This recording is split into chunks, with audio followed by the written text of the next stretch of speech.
قائد اعظم نے اپنے انتقال سے شاید 2 دن پہلے ایک بات کہی ہے. ریاض علی شاہ نے اپنی ڈائری میں لکھا ہے اب یہاں کے لوگوں کا کام ہے کہ یہاں خلافت راشدہ کا نظام قائم. عالم کفر جاگ گیا ہے کہ یہ کیا ہو رہا ہے.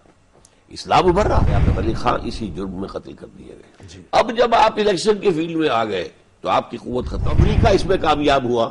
آپ کے ناردرن علاقوں کے اندر سب سے گندے کام جو کیا ہے جو کہ جھوٹ کا بادشاہ ہے وہ کون ہے جی؟ وہ نواز شریف. میں یہ کہتا ہوں کہ ایک طرف عام آدمی کے ایک طرف پیسے رکھ دیجئے ایک طرف ایمان کدھر جائے گا. پوری جو 60 سال کی جو ہماری تاریخ ہے اس نے ہمیں باندھ دیا ہے. ہم اس طرح IMF کے غلام بن چکے ہیں کہ ادھر ادھر ہل نہیں سکتے. میرا انالیسس یہ ہے کہ قائد اعظم یہ سمجھتے تھے کہ ابھی پاکستان کی جڑیں مضبوط نہیں ہیں, ابھی پاؤں پر کھڑا نہیں ہے.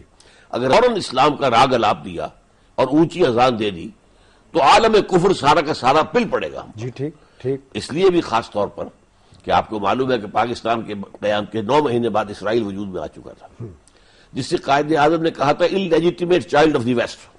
تو ظاہر بات ہے یہودی اسلام کا دشمن تو پہلے سے تھا ہی. جب قائد اعظم کی یہ الفاظ آئے ہوں گے تو جو اس کا ریئیکشن ہونا چاہیے وہ ہم سمجھ سکتے ہیں. اور یہودی کے ہاتھ میں تھا ویسٹ.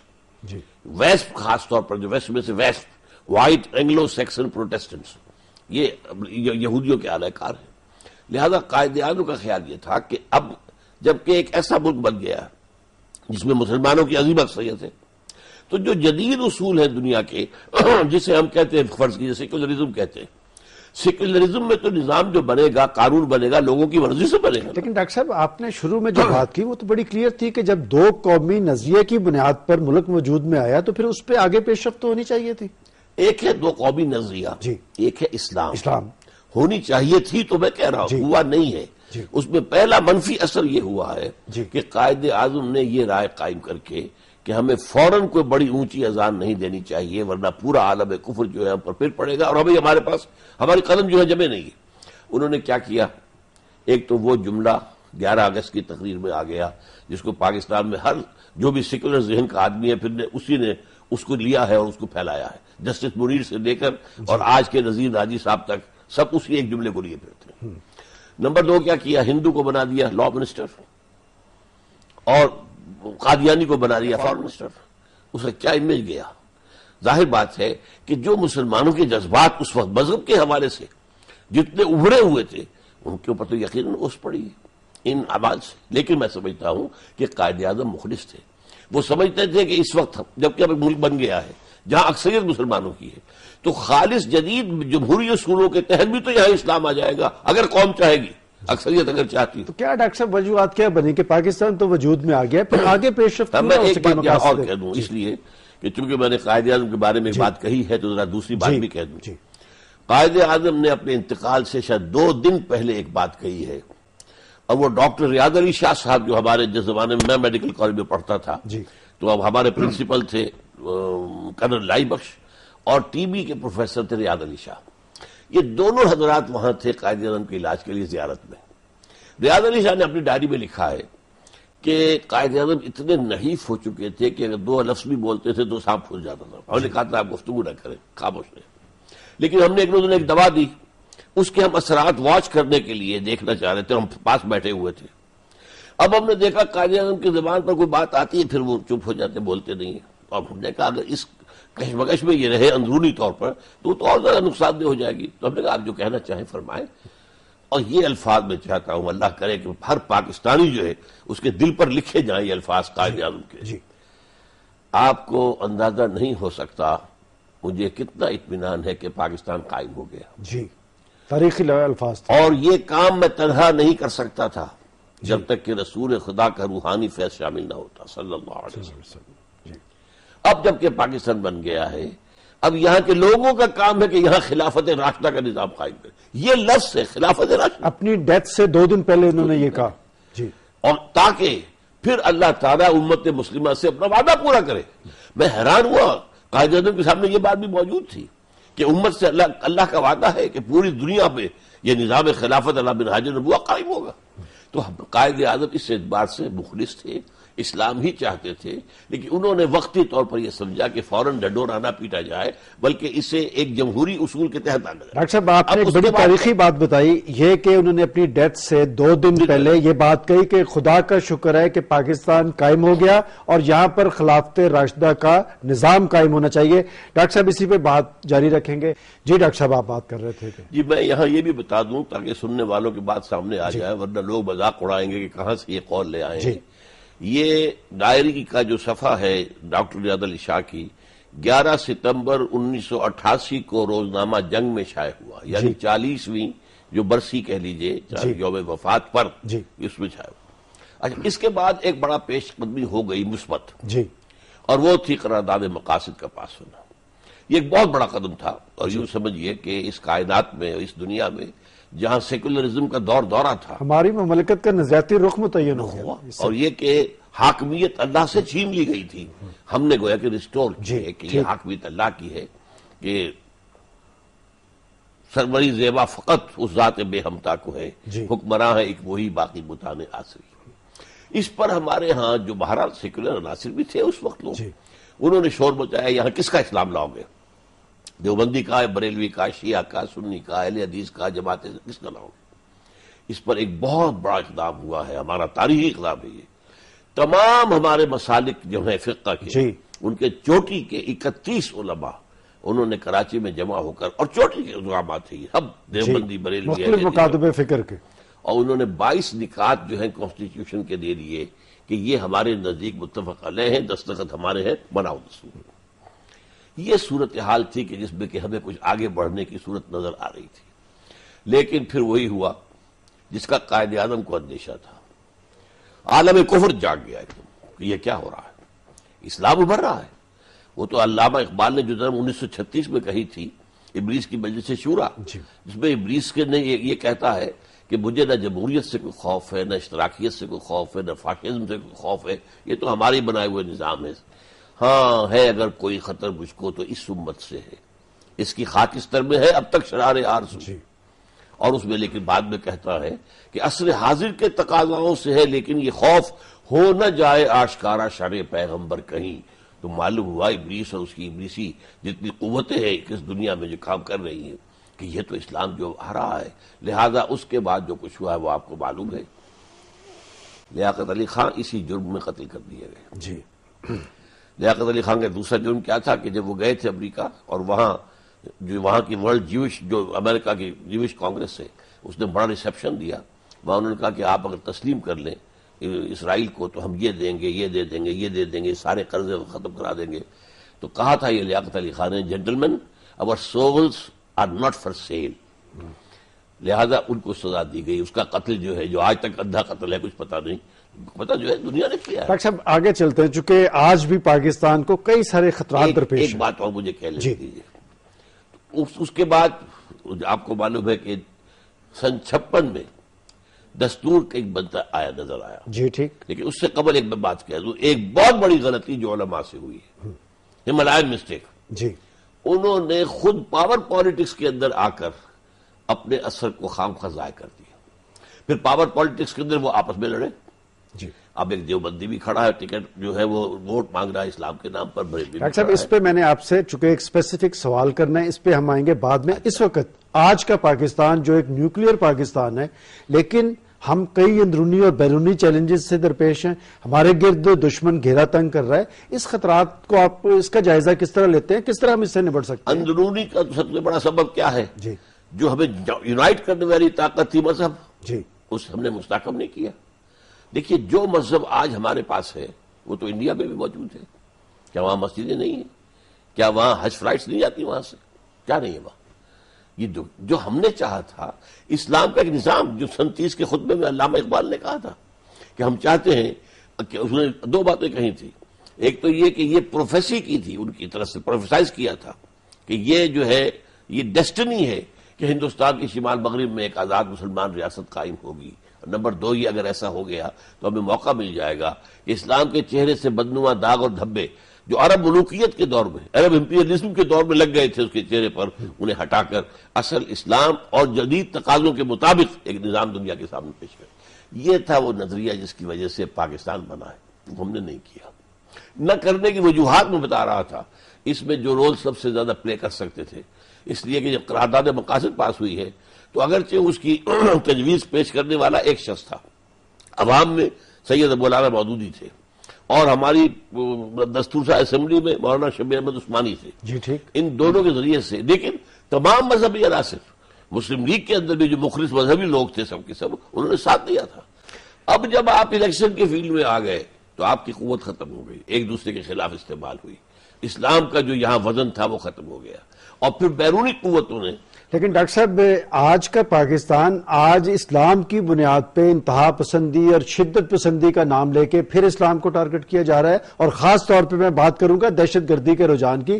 پورے ملک کے اندر ایک تشویش کی لہر پائی جاتی ہے، اور دنیا کہتی ہے کہ یہ انتہا پسند اسلامی لوگ ہیں، اس کی کیا وجہ ہے؟ دیکھیے، اس کے لیے ذرا پھر جانا پڑے گا بیک گراؤنڈ میں، یہ جنگ کہاں شروع ہوئی ہے؟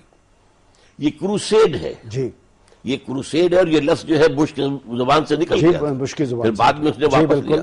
لیکن میں آپ کو ثبوت دے رہا ہوں، یہ ہے ایک رسالہ جو نکلتا ہے فلاڈیلفیا سے، جی دی فلاڈیلفیا ٹرمپٹ، اور یہ امریکہ کے پروٹیسٹنٹس اور خاص طور پر ویسپ جو ہے ان کا سب سے بڑا رسالہ ہے۔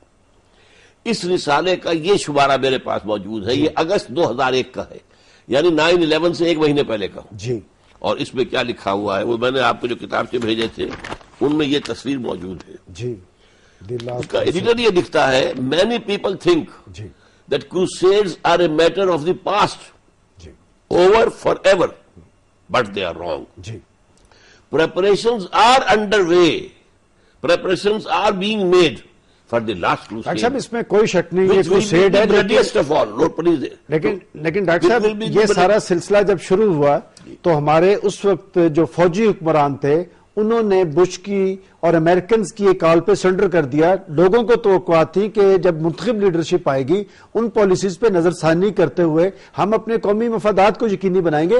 آج کی صورتحال میں ہمیں کیا کرنا لیکن اس چاہیے؟ ایک دن سے لے کر اور یہ اب جو جمہوریت آئی ہے اس میں جو 8 سال گزر گئے ہیں، اس میں جو ڈیمیج ہوا ہے، جی اس میں جو حالات بڑھ کر جہاں تک پہنچے ہیں، اس لیے کہ مشرف سے یہ بات تو میں نے 16 ستمبر کو کہی تھی، جی 11 ستمبر کے بعد اس نے اپنے آئیڈیا کو سیل کرنے کے لیے کچھ لوگوں سے میٹنگز رکھی تھی، جی تو اس 16 ستمبر کو صبح تھی ان کی جو ہے پریس کے ساتھ، اور شب پہر میں تھی کچھ علماء اور مشائخ کے ساتھ۔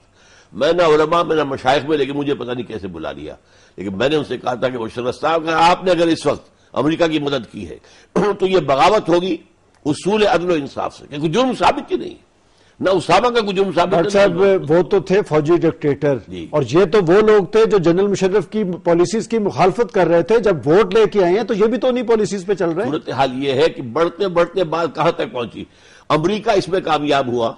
آپ کے نارڈن علاقوں کے اندر سب سے گندے کام جو کیے ہیں وہ نیٹو کے ایجنٹس نے کیے ہیں، را کے ایجنٹس نے کیے ہیں، موساد کے ایجنٹس نے کیے ہیں، لیکن رفتہ رفتہ امریکہ اس میں کامیاب ہو گیا کہ یہاں ہمارا عام آدمی آج یہ سمجھتا ہے کہ یہ واقعی ہمارے لوگ کر رہے ہیں، یہ طالبان ہی کر رہے ہیں، یہ مسلمان ہی کر رہے ہیں، یہ اسلام کے نام پر کر رہے ہیں۔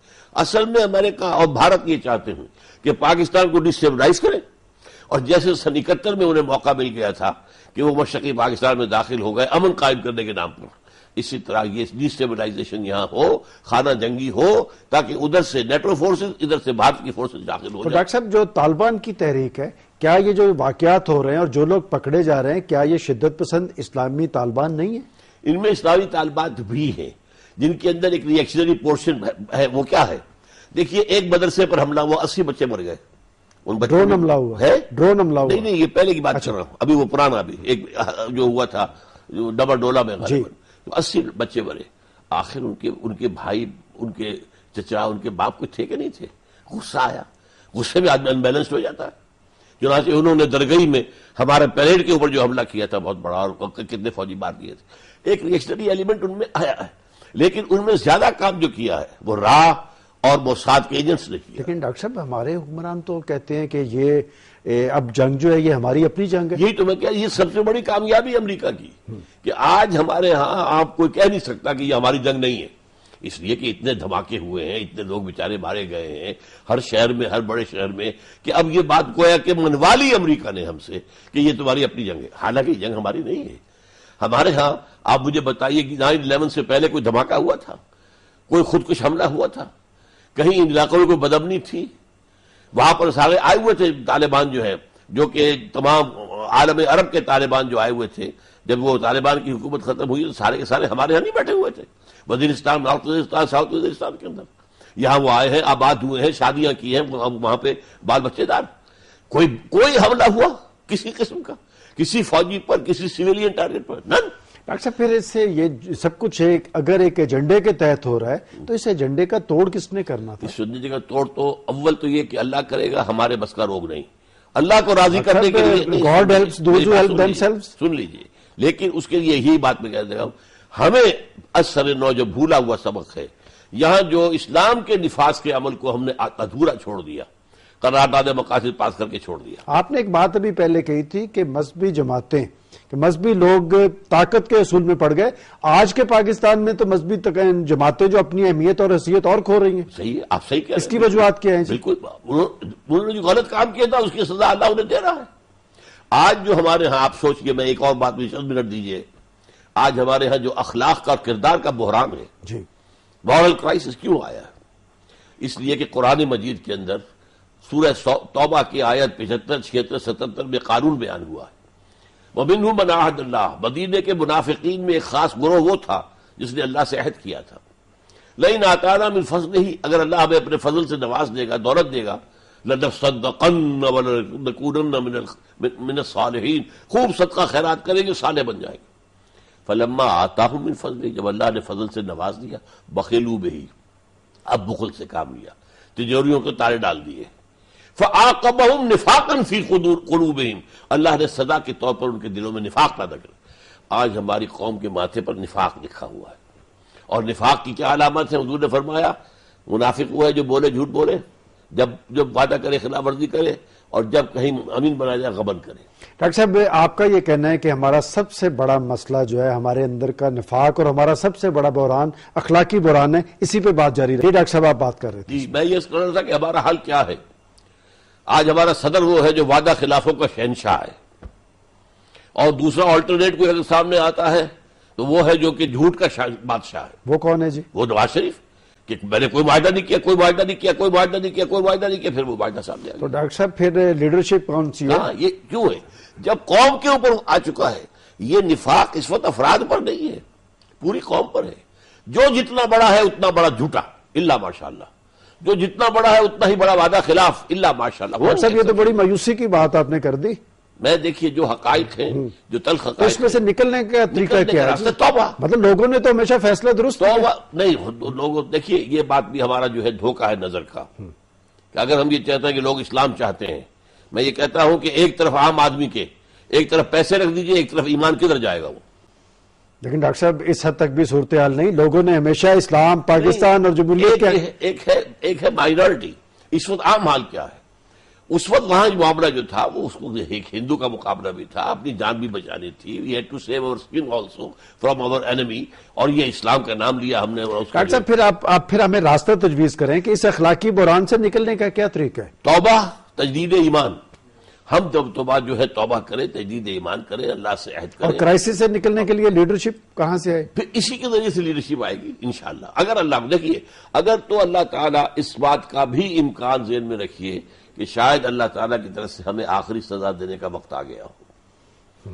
قرآن مجید میں ایک آیت تھی جو عربوں کو سنا دی گئی تھی پہلے دن، ان تتولوا یستبدل قوما غیرکم، اگر تم نے پیٹھ دکھا دی، ہم نے جو مشن تمہیں دیا ہے اپنے نبی محمد صلی اللہ علیہ وسلم کے ذریعے سے، اگر تم نے پیٹھ دکھائی تمہیں ہٹائیں گے، کسی اور کو لے آئیں گے. تو یہ اللہ نے جو ہمیں مشن دیا کہ ہاں تم نے اسلام کے نام پر مانگا، چلو آگے دے. تم نے اکیلا مانگا تھا، اب دو دے رہے ہیں. علامہ اقبال کے ذہن میں مشرقی ان مسائل کا پاکستان حل تو ڈاکٹر صاحب آپ نے توبہ کا تجویز کیا. ایک اور بہت بڑا مسئلہ ہے یہ دہشت گردی. ابھی 2 خودکش حملے ہوئے ہیں. آپ یہ بھی بتائیں کہ ہمیں دہشت گردی کے اس رجحان سے نکلنے کے لیے کیا کرنا چاہیے؟ جب تک کہ ہم یہاں سے امریکہ کو نکالنے کے لیے کمر نہیں کس لیتے اور امریکہ کے ساتھ اپنا گٹھ جوڑ ختم نہیں کرتے. پھر آپ طالبان کی تحریک کی حمایت کرتے ہیں؟ نہیں، میں نے کہا نا کہ طالبان کی تحریک کے اندر ایک طرف جو وہ لوگ ہیں جن کے اندر کچھ ری ایکشن ہے، غصہ ہے، اور انہوں نے غلط کام کیے ہیں. اچھا، دوسری طرف یہ ہے کہ جو غیر ملکی ایجنٹ ہیں وہ وہاں پر آ کر یہ کام کر رہے ہیں. لیکن یہ کہ اس میں ظاہر بات ہے کہ اب جو ان میں اچھا سین ایلیمنٹ تھا، اب صوفی محمد سین آدمی تھا، اسے آپ نے پھر پکڑ کے جیل میں ڈال دیا. اس سے پہلے اس نے جو ہے پرامن تحریکیں چلائی تھی، لیکن جب مشرف نے اسے جیل میں ڈال دیا تھا اس کے بعد اس کا داماد جو ہے وہ ملیٹنٹ بن گیا۔ آپ نے بھی جو بات کی ہے اسی پہ ہم دیکھیں، آپ نے کہا کہ جی امریکہ سے نجات، امریکہ کو نکالنا پڑے گا، تو اس کا طریقہ کیا ہے آپ کے پاس کہ کس طرح نکالا جا سکتا ہے طالبان کو؟ پاکستان کے اندر ہمیں کیا کرنا چاہیے؟ آپ صاحب کہیں گے صاحب ہم نے آپ کا ساتھ دے کر غلطی کی ہے، بس اب جو ہو گیا ہو یہ گیا۔ کون کہے گا؟ ہماری حکومت کہے، عوام جو ہے آپ سمجھتے ہیں کہ ہماری حکومت اس بات کی اہل ہے کہ وہ امریکہ کی آنکھوں میں آنکھیں ڈال سکے گی؟ دیکھیے ابھی تو آپ نے کہا کہ وہ جھوٹوں کا شہنشاہ ہے۔ اگر عوام کے اندر سے اس کے لیے زبردست تحریک اٹھ جائے تو پھر اوپر کی یہ جو ہے گھاس کے تنکوں کی طرح بہ جائے۔ ڈاکٹر صاحب، کیا پاکستان کے عوام نے امریکہ کے خلاف رد عمل کا اظہار کے طور پہ اس حکومت کو نہیں بٹھایا تھا؟ کیا جنرل مشرف اور ان کے حواریوں کو شکست نہیں دی تھی؟ کیا وہ سیاسی معاملات کا سیاسی سدباب نہیں چاہتے تھے؟ لوگوں نے تو فیصلہ کیا، لوگوں نے تو اپنے رد عمل کا اظہار کیا، لوگ کیا کریں؟ آپ بتائیں کہ لوگ تو اپنا فیصلہ دے چکے ہیں۔ نہیں دیکھیے، وہ بھی صرف عدل کے نام پر، انصاف کے نام پر، گڈ گورننس کے نام پر، اسلام کے نام پر نہیں۔ اسلام کے نام پر کوئی تحریک یہاں ابھی تک نہیں اٹھی۔ یا تو ختم نبوت کے ایشو پر کبھی تحریک اٹھ گئی، وہ ایک ڈاکٹر صاحب تحریک نظام مستویٰ میں لوگوں نے جاننے دی تھی، کیوں دی تھی؟ ہاں، لیکن پھر کیا ہوا؟ ایک فوجی جو ہے اس کو لوگوں کا فیصلہ تو درست ہوتا ہے، میں یہ کہنا چاہ رہا ہوں کہ لوگ فیصلہ درست کرتے ہیں، لیکن جو لیڈرشپ ہوتی ہے وہ دھوکہ کرتی ہے عوام سے۔ لوگوں کے اندر اس کی وجہ سے مایوسی پیدا ہوئی ہے، لیکن میں کہتا ہوں کہ اگر تو اللہ کی طرف سے آخری فیصلہ ہو چکا ہے تو ہم کیا کر لیں گے؟ لیکن ہمارا کام کرنا ہے، جب تک سانس تب تک آس، کہ ہم یہ لوگوں کو جگائیں، ہوش میں لائیں کہ توبہ کرو، انفرادی سطح پر بھی توبہ کرو، جھوٹ اور فریب اور دغا بازی اور غبن سے خود بھی باز آؤ۔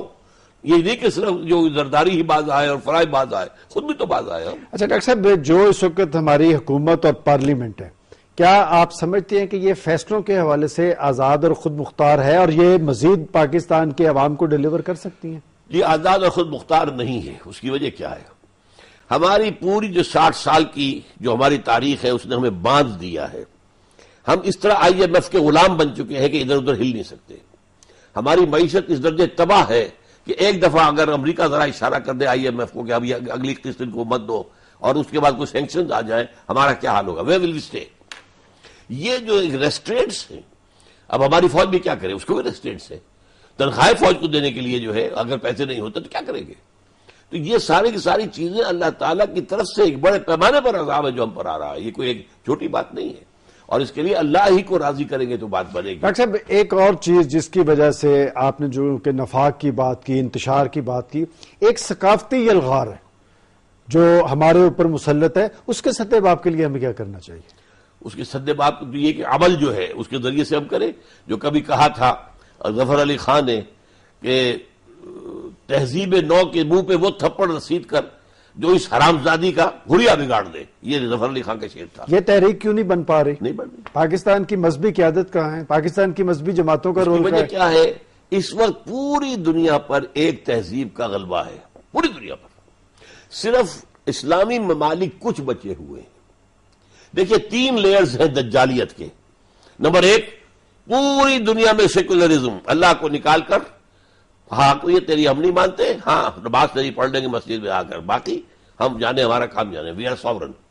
نمبر 2، سارا معاشی نظام سود بینکنگ کی بنیاد کے اوپر، جو شریعت اسلامی کی روح سے حرام ترین شے ہے، حرام ترین۔ اور تیسری سطح جو ہے یہ جو سوسائٹل میں نے کہا تھا، سوسائٹی کا، اس میں کچھ اقدار ابھی اسلامی سوسائٹی کی مسلمان ممالک میں ہیں، لیکن وہ دجال جو ہے گھیرا ڈال رہا ہے۔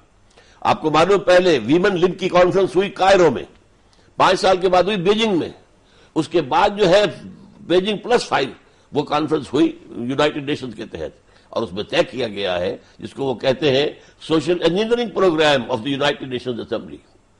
پروسٹیٹیوشن کو برا مت کہو، they are sex workers not prostitutes. اور یہ ہومو سیکچولیٹی جو ہے یہ کوئی غلط انکلینیشن نہیں ہے، تو نارمل ہے۔ اور یہ سارا جو ہے عورت کی آزادی، عورت گھر کا کام کرے گی تو ویج لے سکتی ہے شوہر سے، عورت اگر حمل اور اس کی سختی برداشت کرتی ہے تو اس کا بھی جو ہے ویج لے سکتی ہے، اور اگر کسی وقت عورت کی طبیعت بیوی کی طبیعت آبادہ نہ ہو ہم بستری پر اور شوہر زور دے تو یہ میریٹل ریپ شمار ہوگا۔ یہ ہے وہ معاملہ جدھر کہ وہ ہمارے معاشرے کو لانا چاہتے ہیں، اور ہمارے ہاں بدقسمتی سے یہ پورا سوشل پروگرام جو ہے سب سے زیادہ جو چلایا ہے یہ خطرات اور وہ جو بدماش جو ہے ڈاکٹر صاحب اس کا سدباب آپ اب یہاں سے بھاگ گیا، میری بات سن لیجیے، مشرف ایک by one stroke of pen 30% جو ہمارے ہاں نمائندگی عورتوں کو دے دی گئی ہے، مجھے بتائیں کون سے ملک میں ہے دنیا میں؟ امریکہ میں ہے، جمہوریت کا جو سمجھیے کہ سب سے اونچا مینار ہے، بھارت جو جمہوریت کا ایک میریکل ہے۔ اس کے مقاصد کیا تھے؟ یہی عورت کو آزاد کر کے اور سوسائٹی کا تباہ کر برباد کر دینا، جیسے ان کے ہاں ہو گئی ہے۔ اب ان کے ہاں کیا ہے؟ کلنٹن نے کہا تھا اپنے لاسٹ، وہ جو اس کا ایڈریس ہوتا تھا سالانہ، وہ جو state of the union address of Clinton, انہوں نے کہا تھا عنقریب امریکی قوم کی اکثریت حرامزادوں پر مشتمل ہوگی۔ لفظ اس نے استعمال کیا تھا حرامزادہ نہیں، اس کا لفظ تھا born without any wedlock, کوئی رشتہ نہیں ہے، نو نکاح ہے، کوئی شادی کچھ نہیں، لیونگ ٹوگیدر، بچے پیدا کر رہے ہیں، اور بچوں کو اکثر کو معلوم ہی نہیں اپنے باپ کا نام، لہذا انہوں نے بیسک فارم جو ہے اسکول میں داخل کرتے ہیں آپ بچے کو تو اس کا نام یہ ہے، باپ کے نام کا کھانا۔ اچھا ہم تھوڑا سا آگے چلتے ہیں۔ آپ نے شروع میں امریکہ اور بھارت کی سازشوں کا ذکر کیا اور کہا کہ ہمارے گرد گھیرا تنگ کیا جا رہا ہے جی۔ اب ہم پھر بھارت سے جامع مذاکرات کے لیے جا رہے ہیں، جبکہ دوسری طرف بھارت ہماری معیشت پہ اثر انداز ہونے کے لیے اس نے ہمارے پانی پہ ڈیمز تعمیر کرنا شروع کیے ہیں۔ آپ سمجھتے ہیں کہ یہ مذاکراتی عمل پاکستان کے مفاد میں ہے، اور مذاکرات اگر ہونے چاہیے تو کس بنیاد پہ ہونے چاہیے؟ میرے خیال میں کہ یہ معاملہ اس وقت کی ہماری حکومت نے جس قدر بولڈلی کہا ہے کہ مذاکرات کشمیر اور پانی کے بغیر کوئی مذاکرات نہیں، جی میں یہ سمجھتا ہوں کہ یہ موو امریکہ کی ہے۔ امریکہ جس طریقے سے اب تھک گیا ہے، ہار گیا ہے افغانستان میں، اسے اپنی پالیسی کو ریویو کرنا پڑا ہے۔ اس کی پالیسی یہ تھی کہ ادھر سے ہم بیٹھ جائیں ڈٹ کر کے، یہاں سے بھی اصل میں جو جرم ہوا ہے جو طالبان کا، کہ ہو نہ جائے آشکارا شان پیغمبر کہیں، وہ جو حکومت قائم کی تھی طالبان نے، آپ کو معلوم ہے کہ 90% علاقے میں امن ہو گئے، اسلامی سزائیں نافذ کی گئی اور امن ہو گئے۔